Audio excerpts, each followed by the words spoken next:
In this fourth section, I will cover the underlying dynamics of confidence and fear so that you can build a framework for understanding how to create a carefree state of mind when you trade.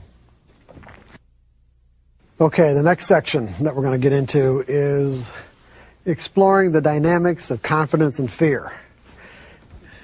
In other words, what was from this morning and just a little while ago, not so much a little while ago, but especially from this morning, what's the primary problem? Why do we have so much of a problem, or what creates the problem in a trade-by-trade perspective? In other words, if I'm looking at the market, if my technical indicator gives me a signal to buy right now, okay, if I'm not predefining my risk, if I'm hesitating, if I'm jumping the gun, if I put my trade on and I want to move my stop, what is it that's going on right now? What's compelling me to make these kinds of errors? Fear. And what's behind the fear? The possible negative mistakes that we've made in the past. Okay, but that's good. Yeah, because you don't want to get tapped into being wrong, losing, missing out, all that pain. But remember, I said what was a universal characteristic of all humanity in terms of how we feel about our expectations being fulfilled? Satisfaction. Well, yeah, no, when they are. But what I'm saying is that it's because I'm expecting this trade to work. Okay, I want you guys got to get this, okay? The reason why I'm having a problem is because I'm expecting this trade to work. This trade. It's not because I'm thinking that I've got a series of trades. Remember the pattern with flipping the coin? The pattern is that if I've got an edge, I'll give you another example. Let's say that I've got a coin that's weighted heavier on the tail side, so that it's going to come up on a percentage basis 65% of the time heads. And I get someone to take the other side of a bet where I get to call the flip every time. What am I going to do? Am I going to try to determine when tails is going to... 35% of the times tails is going to come up. I'm going to call heads every time. That's a pattern, okay? The way it relates here is that I've got a technical methodology that gives me winning trades, let's say 65% of the time. I don't know which of the next 20 trades or 25 trades that come up, I don't know which ones are going to be the winners and which ones are going to be the losers. If I'm going to trade my methodology appropriately, it really obligates me to take every single trade. I can't be picking and choosing my trades based on what I think is going to happen, because hopefully I've already established you don't know. And if you think you know, you're just making it up in your own mind. I'm going to repeat that. If you think you know, you're just making it up. Is everybody all right with what I just said? Yes.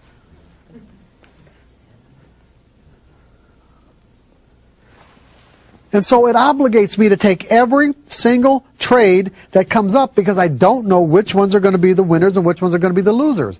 It means that if I'm having problems, it's because I have a certain expectation about this trade, or about this trade, or about this one.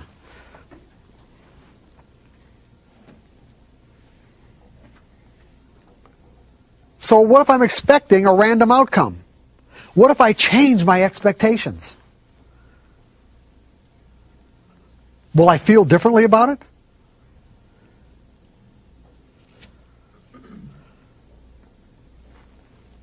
If I change my expectations, will I feel differently about it? Definitely. Is there anybody in this room? Does anybody who trades? I don't think I've ever met anybody who trades who hasn't at least gambled at some point in their lives. Right? What do you expect when you put money into a slot machine and push the button? Goodbye. Good. Well, one of those answers was goodbye. I like that. What else? Loud. If anybody's going to say anything. What are you expecting? Really? On this one? Seriously. What do you expect? You know what you're expecting? You're expecting something to happen, right? You're expecting the wheels to turn. You're expecting something to show up. Now think about what I'm just saying. Because you know what? What I just said is exactly what I expect when I put on a trade. I'm expecting something to happen. I don't know what. But over a series of trades, if I do everything right, I'll make money. Because I'm managing my expectations on each one of these trades. I'm managing my expectations so that I do not have the potential to define and interpret these up and down ticks, the information the market gives me, in some sort of threatening or painful way. Because what I'm going to tell you, what we're going to get into now, is the effects of that. When you put money... What's that? How realistic then is that 65% on your methodology? What do you mean, how realistic? It could be 70 or 80 or 50. Go ahead. No, take the microphone. How realistic is a 65% win ratio on your methodology? I'm not understanding the question. How realistic is it?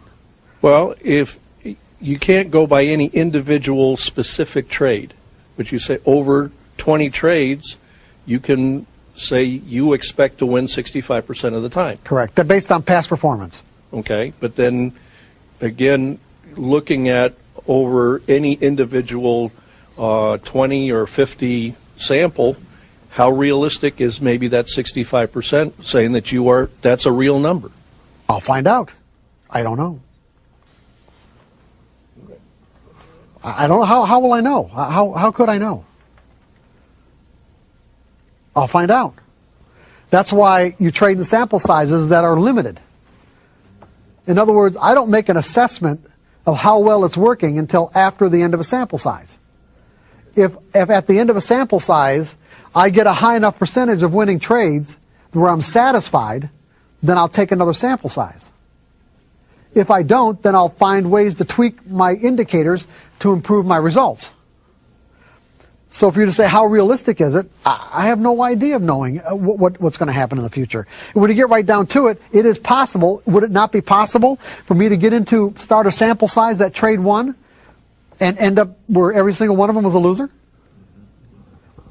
Am I going to know that in advance?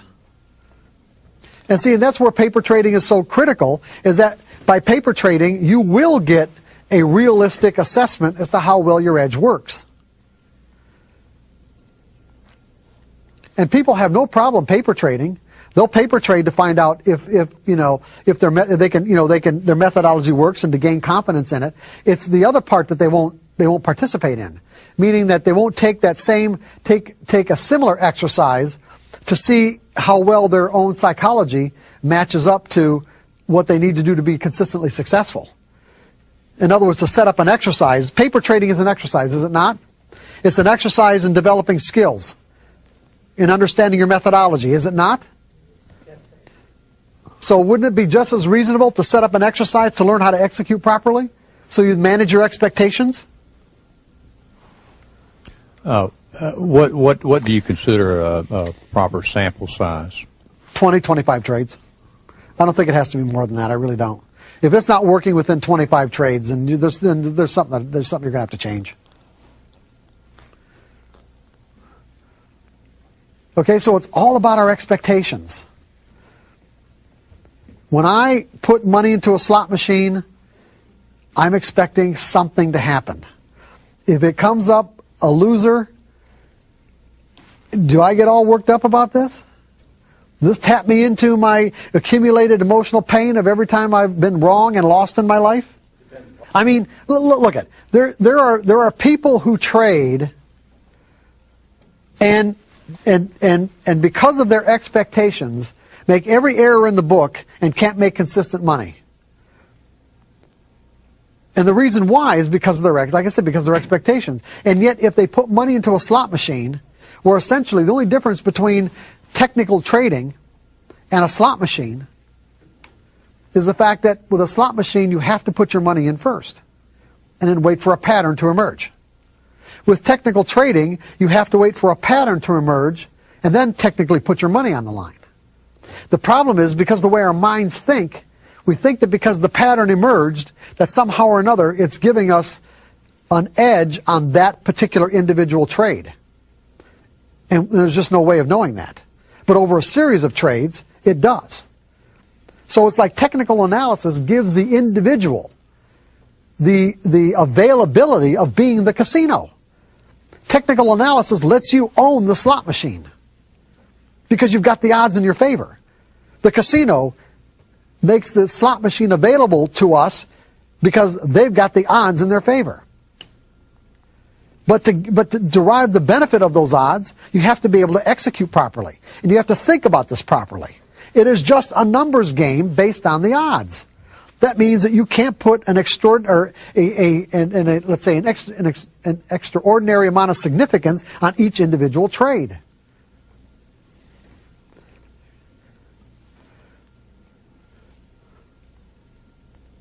Because if you sat and played a slot machine, you wouldn't think anything of it. If you played a dollar slot machine and you sat down with the idea that, you know what, I got $100 in my pocket, and you didn't win, you might have, let's say 10 times in a row you didn't win, you're still going to push the button. Because eventually you think, eventually I'm going to hit. Eventually I'm going to hit, so it's all right. You see, it's all right. Same thing here. This trade didn't work. Well, eventually I'll get a winner. This trade didn't work. Eventually I'll get a winner. This trade didn't work. Well, eventually I'll get a winner. Well, I don't know about this next one now. And that's almost always the winner. Now, if it turns out that your methodology has diminished in its, let's say, in its capacity to produce a winning percentage, because the underlying nature of the market is changing in relationship to this fixed formula, then, that's why you trade in smaller sample sizes, or a sample size where you don't lose an inordinate amount of money to find out it's not working. But you do this right, and you're the casino. Regardless of all the dynamic traders, regardless of all this other stuff I'm talking about, it doesn't matter. None of that stuff's important. As long as you understand how the underlying dynamics relates to the formula, so that you don't put an extraordinary amount of significance on a formula that's just giving you a pattern in collective behavior, not individual behavior. And it's individuals who move the market. So those individuals, there can always be an individual or group of individuals who come into the market that do something that completely negates the outcome of your pattern. And that's all right, because there's no way to know that in advance. It's all right. When you look at it that way, then you won't get all worked up. Then it's just a random outcome, just like a slot machine. It's just a random outcome.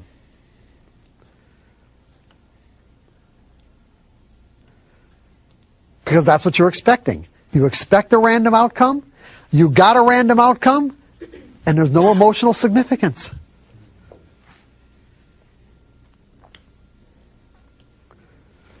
Because here's what happens when you don't look at it this way.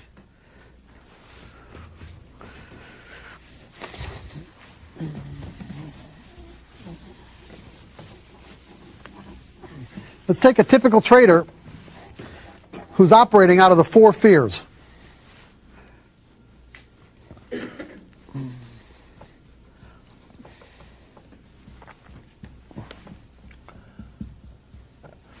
Okay, we got support, we got resistance, we got a nice trading range.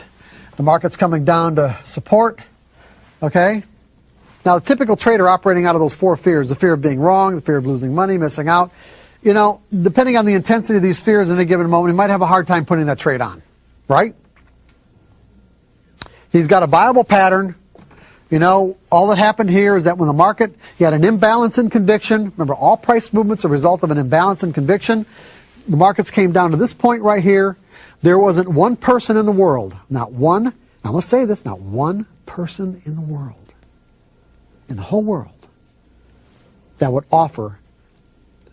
take out the bids to offer this market one tick lower than this price right here.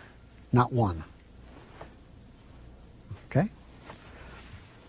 And then all of a sudden there's an imbalance in conviction where there are more buy orders and sell orders that drives the price up to here. The same thing happens, drives the price down to here. Same thing happens here, here. Now it's coming back down. Now, from my perspective, I'm looking at it like this. How much room do I have to give the market to tell me that the people who bought here and the people who bought here are going to come back into the market and do it again. Because right now there's an imbalance in conviction on the sell side. That means that enough orders, buy orders, have to come into the market to absorb all the offers, to absorb all those offers, with enough left over to create upside movement. Do I have any way of knowing whether or not they're going to come in? No, I don't. But the odds are in my favor. At least I hope they are. In any case, I'm willing to risk a certain amount of distance from my entry point to find out. That's all it means to me. If they don't come in, it means, you know what, the guys that bought here and bought here, they might be out to lunch. And that happens. I am not kidding you. I know that for a fact. I've experienced it.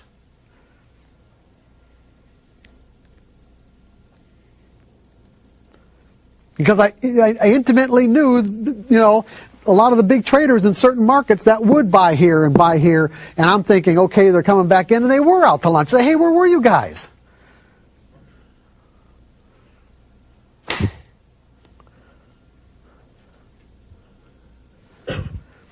But to the typical trader that doesn't think this way, what's going to happen? If he manages to get the trade on, it's going to be because he thinks he's right. It's because he thinks he knows what's going to happen next. Right? And he's not going to put in a stop, because to predefine his risk, how much money does he have to, how much room and dollar-wise, how much room, distance, of the dollar value of this distance that he has to give the market to tell him that this trade is either working or it's not. Or that to let it go any further isn't worth finding out. That's all it means to me. But he's not going to think that way. He's going to think, by gathering evidence, that this trade might not work. He might be talking himself out of taking it. And so by the time he actually manages to get this order in the market and buy somewhere in here, he has convinced himself that he's right. Now remember I said earlier, and I think I just said it once so you might not have gotten it, that fear has an effect on the way we perceive information. When we're in a state of mind of fear, we are perceiving information in a threatening way. In other words, we're having an expectation of pain. And remember I said that to experience emotional pain, there's two kinds of pain, physical pain and emotional pain. Emotional pain requires an interpretation. The up and down ticks that the market offers us are not inherently pleasurable or painful by their nature. There is such a thing as painful information. I mean, painful from the environment's perspective. If someone's hurling insults at you, their intent is to cause you emotional pain. But that doesn't mean you're going to experience the emotional pain unless you interpret it that way.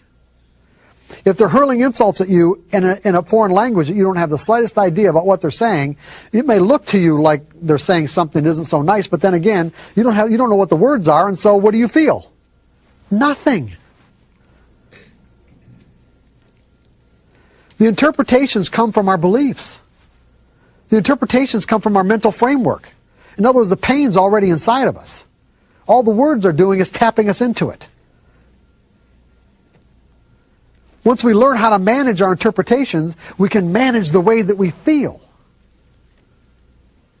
We can actually determine how we feel in our own state of mind. So this trader, he's operating out of a fear of being wrong. So, like I said, he convinces himself that he's right. That's the way he gets the trade on. So let's say the market...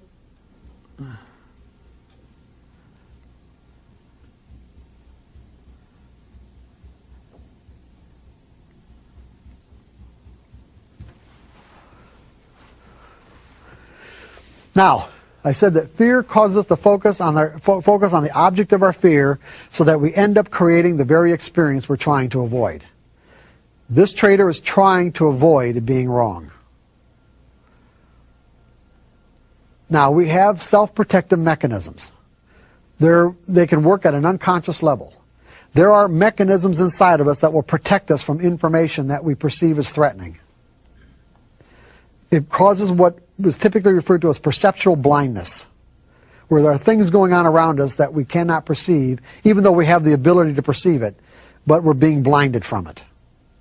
If I'm afraid of being wrong, what of the information that the market is making available to me, what am I going to focus my attention on, the upticks or the downticks? You're right, the upticks, not the downticks. Meaning that what I will do is I will place an inordinate amount of significance. In other words, the way my mind will automatically weigh this information in terms of what's significant and what isn't, it will give more significance to the upticks than the downticks. Because every time I get an uptick, it will be taking me out of my pain. I'll say, oh, it's finally all over. And then we'll get more downticks. And then we get a couple upticks and say, oh, it's finally all over. In other words, what my mind is doing to protect me is saying that these few upticks are far more significant than all these downticks. Now, do I have the ability to recognize a trend? In other words, being able to define and recognize a trend is one of the most fundamental characteristics of learning technical analysis. A trend is a series of higher highs and higher lows, or lower highs and lower lows. But in this moment, am I able to recognize this as a trend?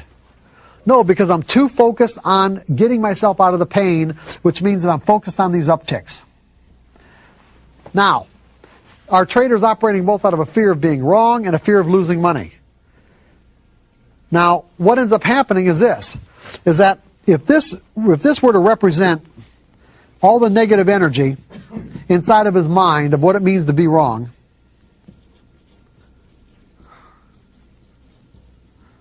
there's also negative energy inside of his mind about what it means to lose. And as the market moves further and further against his position, his belief about losing will start to gain more and more significance and start to rise to the forefront of his consciousness and make itself known, make its presence known, until finally he gets to a point where he cannot stand losing one more dollar. And that one more dollar, in essence, is when the pain of losing one more dollar is 1 degree greater than the pain of admitting that he's wrong. In other words, when this pain is greater than that pain by 1 degree, he'll get out of the trade. That's when he'll admit that it's a losing trade and get out. You guys with me on this?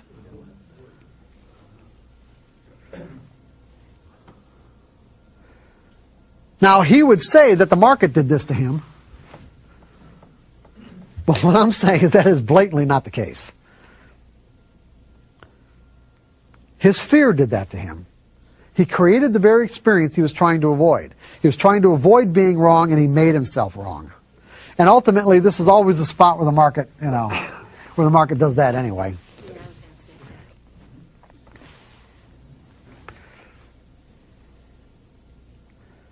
You guys with me on this?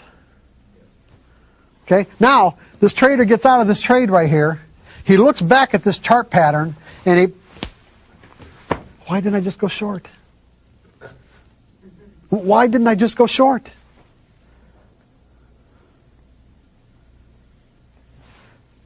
The ability to recognize this as a downtrend, or let's say he was blinded from his ability to recognize this as a downtrend.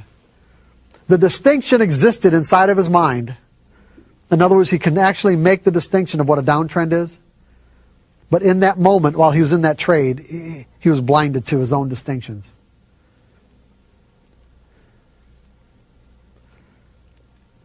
Because he was operating out of a trade-by-trade mentality. He was operating out of a trade-by-trade mentality.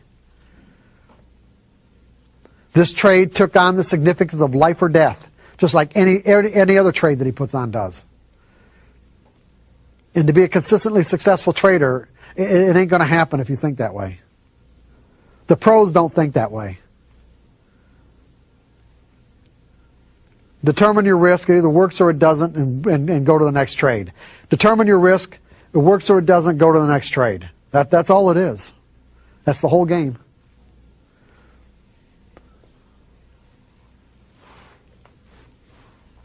Now, let's say that this doesn't happen, but this happens. Let's say instead of it going against him, that the market does this. Now what ticks do you think he's going to be focused on, the up or the down ticks? The market's doing exactly what he wants, by the way. Now the market is doing exactly what he wants. And what ticks do you think he's going to be focused on? The down ticks. And why the down ticks?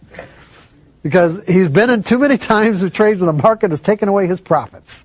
And so he places an inordinate amount of significance on every down tick, and in essence ends up doing what? Leaving money on the table.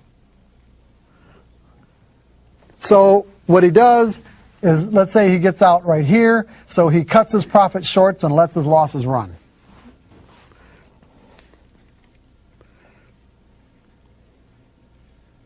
In Chicago vernacular, this is called shitting like an elephant and eating like a bird.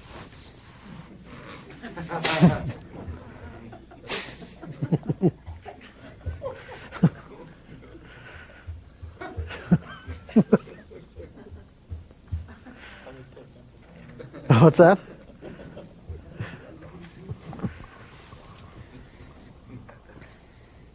Now, if this trader had a belief in a random outcome, that he didn't have to know what was going to happen next to make money, would he have these problems? What would he be expecting if he had a belief in a random outcome? That there was just a random distribution between wins and losses on any given set of variables that defined his edge. If he believed that, if he believed that it only took one trader somewhere in the world to negate the positive outcome of his edge, if he believed that no matter what reason he thinks he has for putting on that trade, that the reason why it works or it doesn't work will almost never correlate to the actual reason that he conjured up, if he believed all these things, how would he be handling this? Come on, how would he be handling it? Tell me. Well, he would have a plan, or in my words, I like to use the word strategy. Okay. When he got into the trade, he's going to say that, okay, when it reaches this level right here, I'm going to get out. If it goes down to this level down here, I'm going to get out. Now, he may have ended up leaving some money on the table, but at least he's going to be in that percentage that he had already predetermined that's going to create him to be a winning percentage of trades. Would he have be saddled with the same emotional problems that he had if he was operating out of a fear of being wrong or losing money? No, because he didn't have any emotion in the trade. It's saying, hey, it's following my predetermined plan that I have in place. Right. And it either works or it doesn't, right? That's right. Because I trade from a series of trades perspective. I don't know what each individual trade is going to do.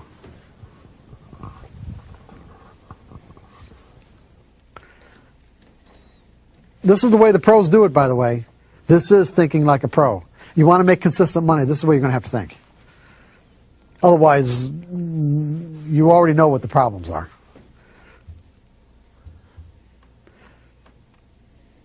Trading will take on a quality of being exasperating because you can see the potential and it seems like you're always just like that close from getting it and you never get there.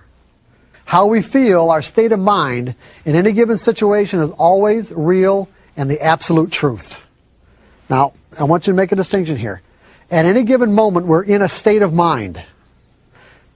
State of mind could be any number of things. We have a lot of ways to define states of mind. It could be a state of mind of like satisfaction, dissatisfaction, happiness, joy, fear, terror. These are all states of mind. Confidence is a state of mind. As a state of mind, confidence, when I'm confident, I feel compelled to step into a situation. It thrusts me forward into an experience. Of course, if I'm fearful, then what am I doing? I'm pulling back because I feel threatened in some way. I'm perceiving the information that's available in that moment as threatening.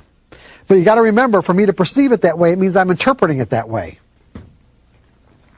Here's where people get real mixed up about this sort of thing.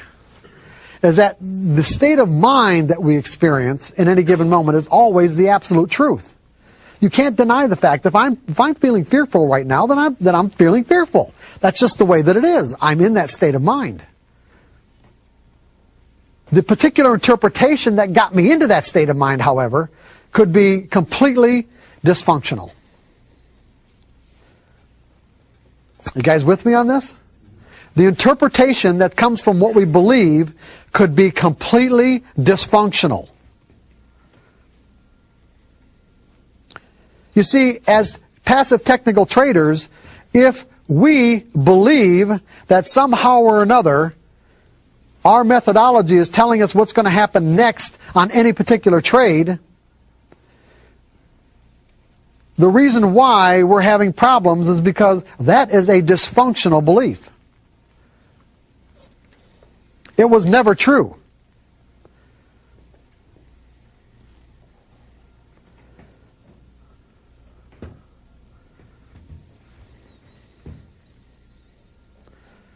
Now, the states of mind that result from that belief are real. So, for an example, if I put on a trade and it turns out to be a winner, I think that I'm right. And as a result, I feel great. If I put on a trade and I think that I lose, well, then I feel like crap because I was wrong. The reality is neither one was really true, because when you win, you weren't right, and when you're wrong, you weren't wrong. Because whatever reason you had to put on the trade in the first place, again, had almost no correlation to what actually happened with the market. In other words, why the market did what it did. You just happened to put on a trade at that time that worked. And all technical patterns do, technical indicators, price patterns, is get you into a situation where there's a likelihood that when you get into that trade, it'll work. That's all they were ever represented to be. You understand what I'm saying? That's all they were ever represented to be. I'm not saying they don't get, screwed up somehow in terms of the way people represent them, but that's all that basically they ever were. It's not on a trade-by-trade basis. Now we're going to get into the last part of it. We're heading down to the home stretch, guys. Heading down to the home stretch. Are we all right up to this point? As far as anybody have any questions about fear and confidence and the relationships that we're talking about? That what we're talking about is the fact that we've got to, if we want to think like a pro so that we can experience the kind of results that the pros get, which are consistent, it means that we have to change our perspective from trade by trade to series of trades. Does anybody have any questions about that and why that's essential? So if you know that, why do we have to go to a series of trades perspective? Why?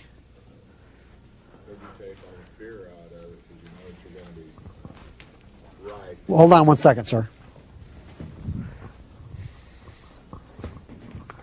You're taking all the fear out of it, and you know that through a series you'll be right more of the times than you will be wrong, and you take all the fear out of it and just work on that basis without any emotion. Correct. And why isn't there any emotion? Give me specifically why you think there's no emotion. Well, you're doing it out more of a mathematical concept and not, I think it's going to do this. You're taking it's either going to be right or it's going to be wrong, and you either walk away or stay in it. I want you to use the words expectations in your answer. Okay? I don't really have any. I don't have any expectations. It's either going to work or it's not. Yeah. In other words, this particular trade, you don't know what you think something's going to happen, but you don't know what. Right. When you put money in a slot machine and push the button, you think something's going to happen, but you don't know what. And if it comes out to be the jackpot, well, hey, that feels great. You're surprised, right? When I put on a trade, I feel the same way. Literally, I don't know. I don't have to know. I just have to do what I need to do to make money on a consistent basis, which means I have to take every one of these trades. I can't pick and choose. The only reason why I pick and choose is because I think I'm right. So when you change your perspective from a trade by trade to a series of trades, it automatically manages your expectations in a positive way. I'm going to set this up for you as an exercise in a little bit, okay? But I just want to make sure we're anybody else have any questions about any of this? So in other words, what are we doing at this point then? So you know where you want to go, right? So do we know where we want to go? We want to get to a point where we are actually changing the way that we think. When you walked in here this morning, you didn't think like a pro, did you? Now you have some idea of what it means to think like a pro, right? Come on, yes or no? Come on, guys, give me some response. Okay. How are we going to get there? Now we might understand it. How are we going to get there?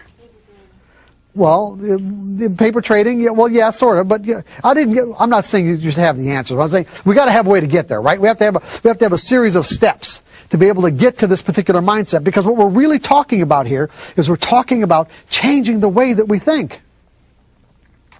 Now, that can have some profound implications, right? No one seems to like to change the way that they think.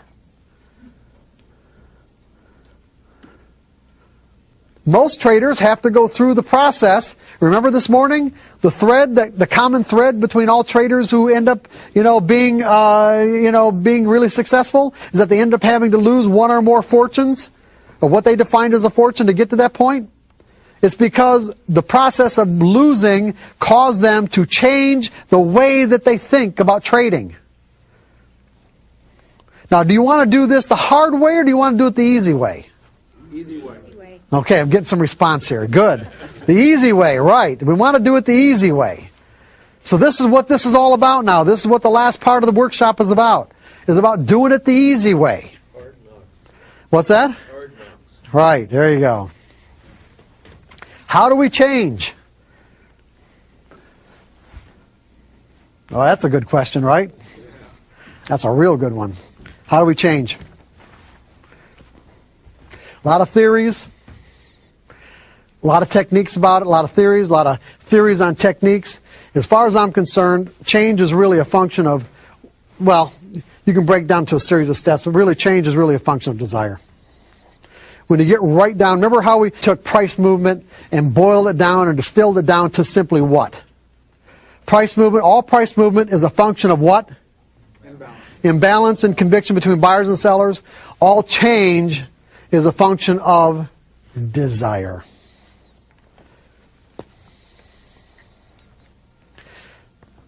If the desire is there, you'll find a way to facilitate the change.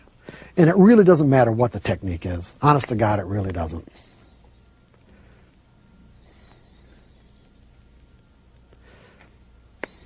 I'll give you an example right here.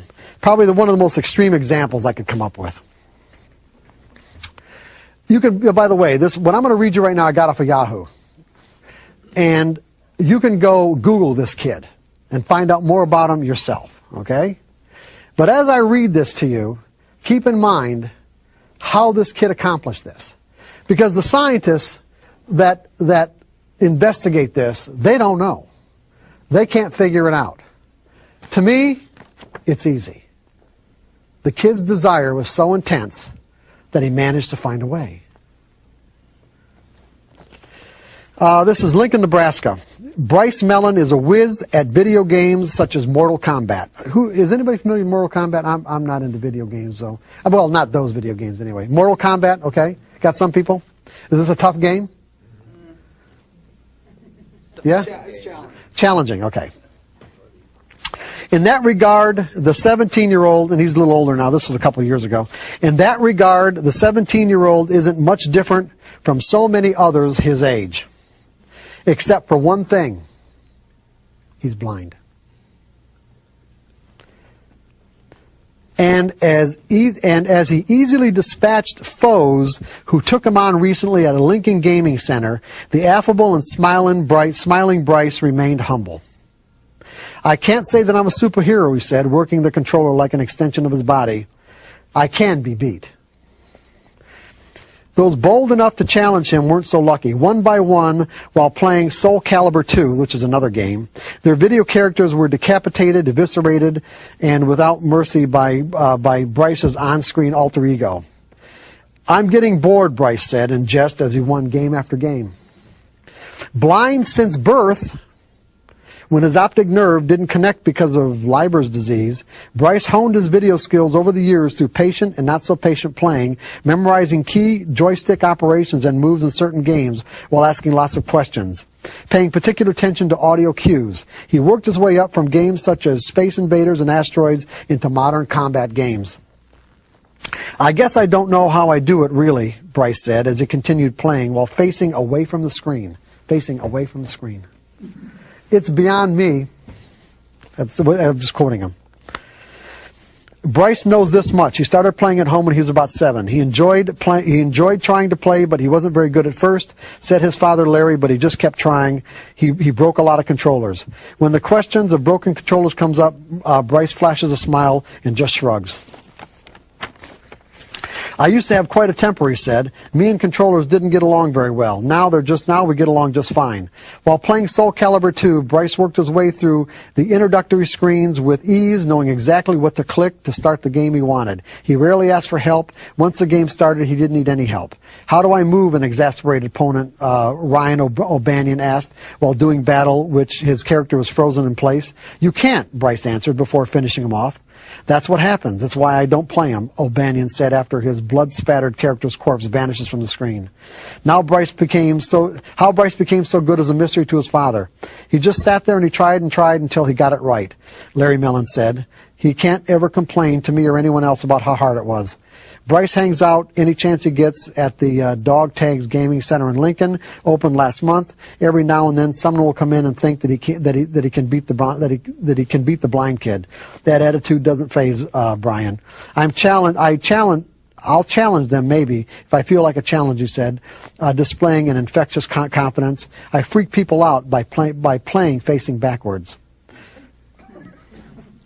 There's nothing he likes better than playing video games. He will be a senior in high school next year after graduation. He plans a year off because he wants a break from school. And when he goes to college, he wants to study, what else? Video game design.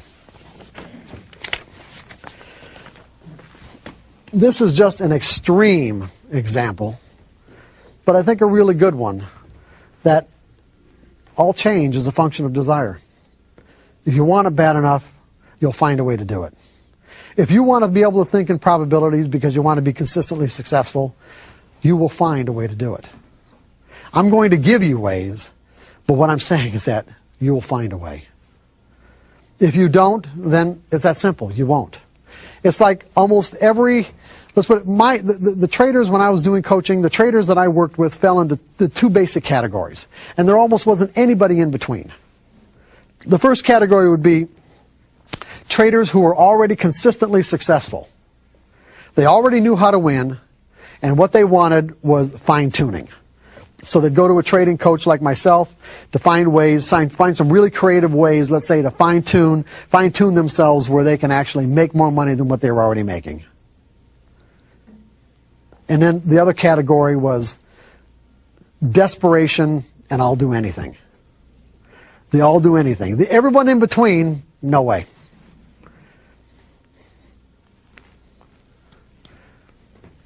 And even the all do anything wasn't always sincere. Sometimes it was just lip service.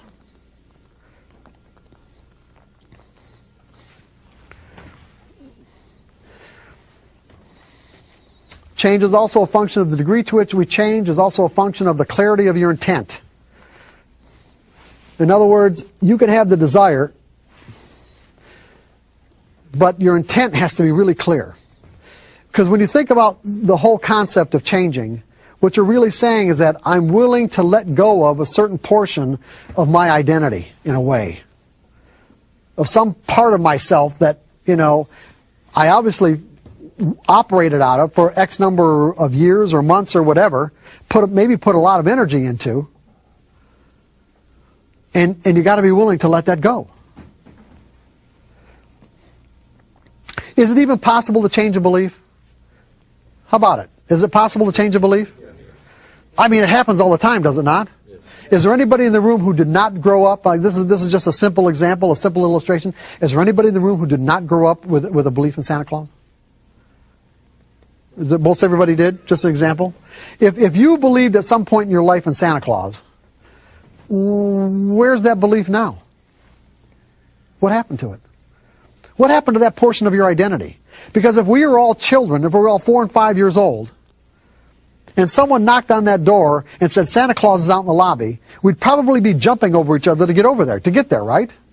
In other words, that belief, the energy inside of that belief would compel us to express ourselves in a particular way, a way that was consistent with the belief. If I believed in Santa Claus and someone said and gave me information, said Santa Claus is in the lobby, I'm going to be jumping over these tables to get there. As a 4-year-old. Now, as an adult, someone knocked on the door and said Santa Claus is in the lobby. I'm sure I'd just ignore him. Where did my belief in Santa Claus go? What happened to it?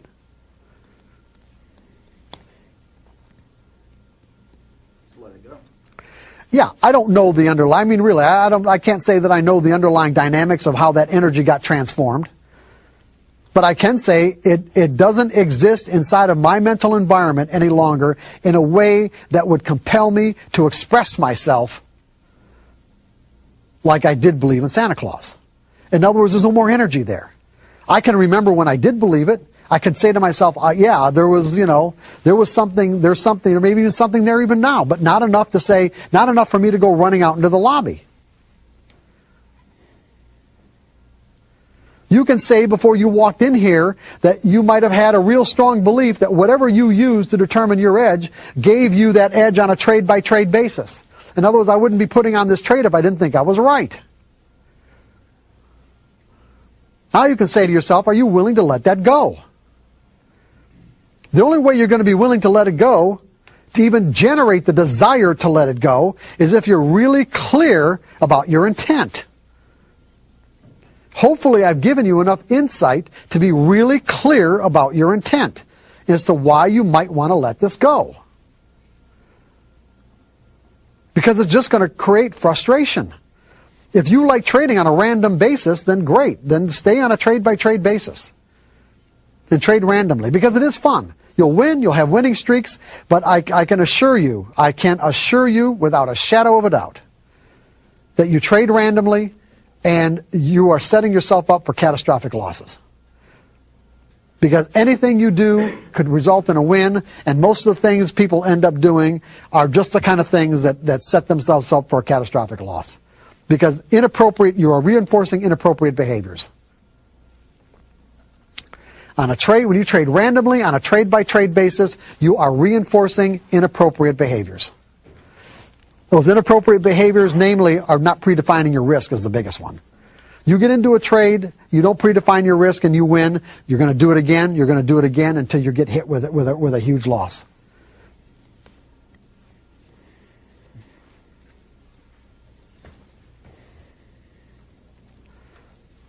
And sometimes those are really hard to recover from. And in fact, for most people, they're almost impossible. Not that you can't, it's just that they just don't have the resources for it, nor do they have the desire or the inclination to do it. They just walk away.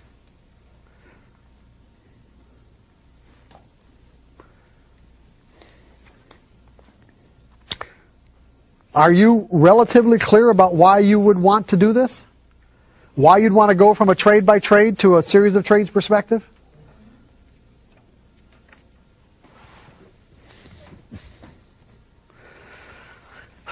Sincerity. See, you need the desire, you need the clarity, and you need the sincerity. It can't be lip service.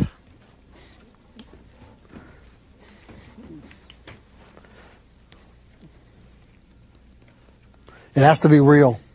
It has to be authentic. As a matter of fact, I'm going to say to you that based on my experience, if you're clear, if the desire is there, it's genuine, the clarity of your purpose is there, it's unconflicted, and so the sincerity is there, it will virtually happen automatically. That is the technique for change. What most people, the problem is that with most people, it takes usually a series. Let's say it takes using various techniques that are available, that have been created and thought up, that over a period of years, they finally get to the point where they have the real desire, they have the clarity, and the real sincerity is there, and once all those are in place, the change happens automatically. And they would think that it happened over a period of years using techniques. But the reality is it just clicked into that, just finally the whole thing clicked into that one point where it's all there like the straw that broke the camel's back.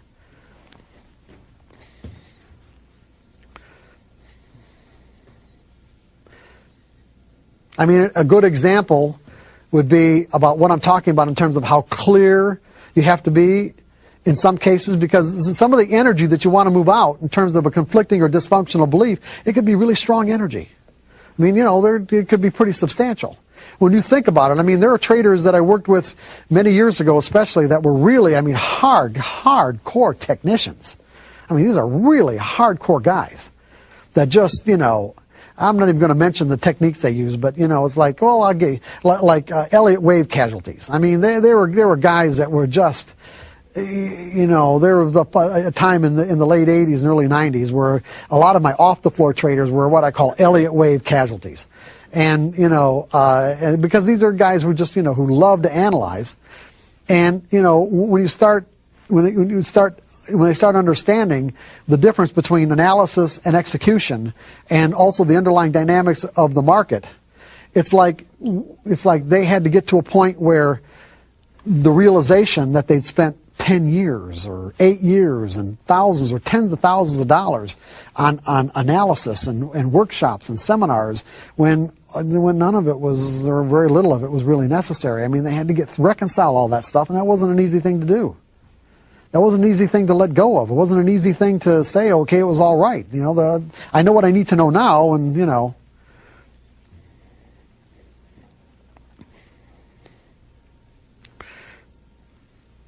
But how do you know what real clarity of intent is? Imagine yourself being held underwater.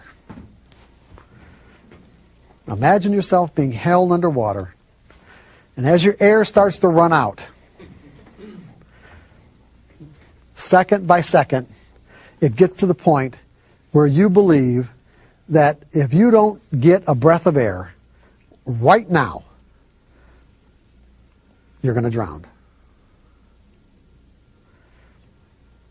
That is a point at which every fiber of your mental being is aligned 100% with your desire for that next breath of air.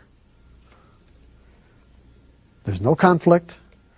There's no hesitation. There isn't anything that argues inside of you for anything else other than that next breath of air.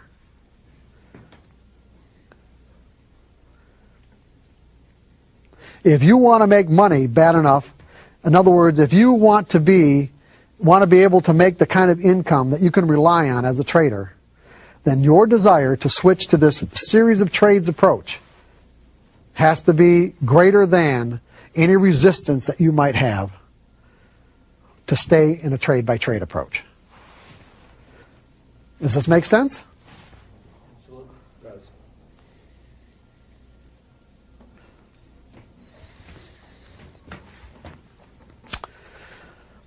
Degree of conviction. I just basically gave you that too. How much energy is behind your desire. Energy moves prices in the market. I mean, what moves prices? An imbalance in conviction. What does conviction imply? Conviction implies energy. Energy. I am not going to bid a price up to a next highest level unless I think I know what the hell I'm doing and that I can make the market go further, or someone else is going to come in and help me out. I have to have conviction to do the opposite of what it takes to make money, meaning buy high instead of buy low, or sell low instead of sell high. My conviction in the future has to be greater than the guy on the other side of the trade. Conviction moves prices. Conviction will move energy inside your mental environment.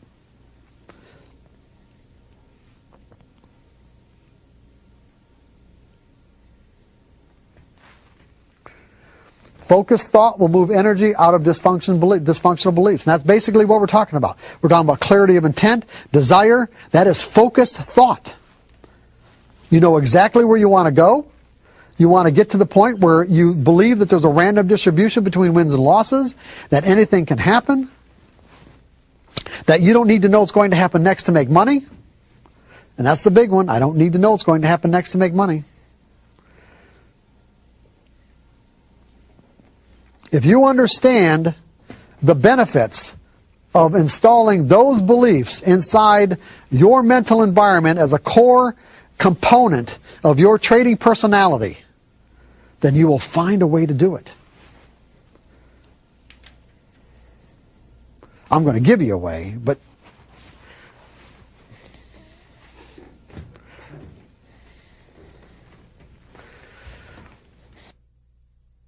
self-discipline. Self-discipline I define as simply making a conscious commitment to pay attention to what you are thinking, saying, or doing in relationship to what you're trying to accomplish in any given moment.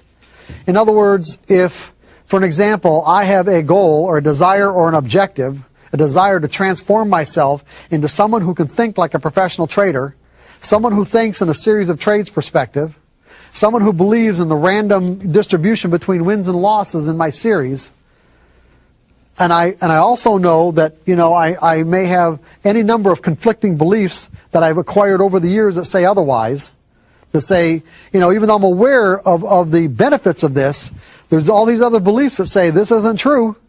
This is not who I am. This is who I am right here. He seems to be making a lot of sense up here, but you know something? This is who I am. You want to transform yourself into someone who thinks this. You can use self-discipline as a technique, which is simply my objective is to think in a series of trades perspective, start monitoring your thoughts, your words, or your actions to see that they're consistent with what it is that you want to accomplish. And then simply purposefully refocus when you find out that you're saying, doing, or thinking something that's opposite or not consistent with what you desire. And just constantly refocus. Eventually you'll get to the point where you are that person. A real good example of employing self-discipline is back in the late 70s, I decided I want to become a runner. And I can't tell you why. Because I don't remember the reason why. I just got it in my brain that I wanted to do it. Now, back when I was a kid, in high school and college, I was very active, played a lot of sports. But from that point on, my lifestyle was such that I ended up becoming somewhat of a slug. And I say a slug, just, I watched a lot of, my primary vocation other than working was watching TV. And so when I decided that, I wanted to become a runner, what did I do? I went out and ran. And I found out that I couldn't. I say I couldn't, I literally couldn't. I was shocked and astounded as to how out of shape I was. I couldn't even run 2 blocks. And so, I went out the next day and only could run 2 blocks again. I thought, oh my God. And then I didn't run again for probably 6 months. And so when I ran again, I at least had enough desire to compel me to run more than a couple of days. And I found something out is that I was amazed at how fast your body adapts and improves. And so that gave me a lot of encouragement because, I ran a couple of times and I ran the 3rd and 4th time and it's like I ran so much further like the 4th, 3rd or 4th time. I'm thinking that gave me a lot of encouragement to think, okay, I can do this. And so I set this goal for myself that, this was like in May, I don't remember, in May of 1979 or 1978. I really don't remember. Anyway, but I set this goal for myself that I wanted to be able to run 5 miles by the end of the summer. And at the time, it seemed insurmountable. It really did. It didn't seem like it was even remotely possible to me, but that was my goal. And so I went out and, being kind of a methodical person, I went out and I bought a journal, a running journal, and a stopwatch, and of course the running shoes and all this kind of good stuff. And so, set out to just start running, and immediately ran into a set of obstacles, and those obstacles had to do with it wasn't a part of my identity because every time I said, okay, I'm going to go running, okay, I'm going to go run. Well, what do you think happened? All these conflicting and competing thoughts flooded my brain like, okay, it's too hot, it's too cold, I ran 3 or 4 days ago, nobody I know, none of my friends are doing this, it might rain, and the biggest one, of course, was, I'll go after this program. And of course, I never went. So I would say that out of all the times that when I said I want to run, I would say that I managed to actually get my shoes on and get out the door maybe 30% of the time. Okay? But that 30% of the time, I was improving, okay? And I was actually getting further and further and getting encouraged. But I realized as as I could run further and further, like I was up to a mile maybe, or a mile and a quarter or something, because I marked it all off in terms of like every half mile kind of thing of the course that I did. So I realized that I was getting so enthused over the fact that I was even getting that far that I thought I needed a mechanism to get to 5 miles, because I thought I'd quit. What I mean I thought I'd quit is that if I got to 2 miles, that was so far beyond what I thought I could ever do anyway, that what would compel me to go to 5? And so, I don't know why I thought that way, but that's what I did. I really did. So I established what I called the 5-mile rule. And the 5-mile rule was, if I managed to get through all my conflicting and competing thoughts, and if I managed to get through those and actually get my shoes on and get outside and take one step forward, that I had to always run at least one step further than I did the time before. And I knew what that was because I kept the journal. I knew exactly where I stopped. So my rule was, I always had to go, I could go more than one step, but it had to be at least one step. And what I found, and this was really interesting, because what I found is that there was a threshold. There was a certain threshold point at which all the conflicting and competing thoughts went away, and it was like I became a runner. It was like I didn't have to force myself to go out and run anymore. I actually felt compelled to run. And in a sense, what I did was create a new sense of identity.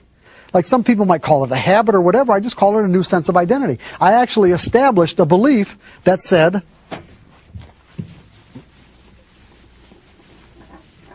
I am a runner. That's who I am. You see, it's like it was people, and then my friends and family, they all thought that I was really disciplined. Because that's what I say about, most people think discipline is a personality characteristic. I don't define it that way at all. I define it as simply a technique for change. Because when we see somebody doing something that we can't do, that we'd like to do, but we have a problem with it, we just naturally think that they have the same kind of problems and that they're being disciplined in doing it. And that's not the case at all. If you're doing something effortlessly, it's because it's who you are. There was a threshold point, like I said, where all the conflicting energy just completely dissipated. And instead of me having to consciously say to myself, oh, I'm going to go out and run, I actually felt compelled to run. Then I got to the 5 miles, and then I got to the point where I was running so much that I actually had to establish a corollary belief to learn how to listen to my body, because there were days when my body was basically saying, hey, this is not a good day to run, and give yourself a rest. And that had to be all right.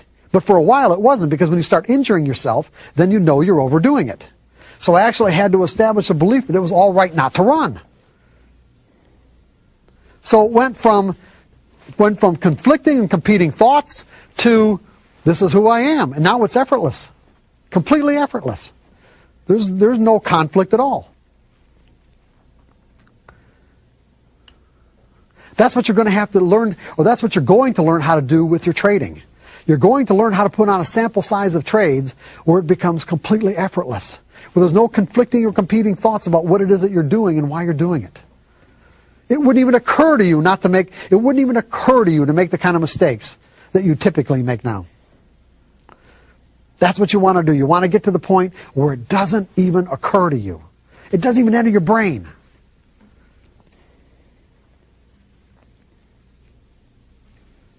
Does everybody understand that example?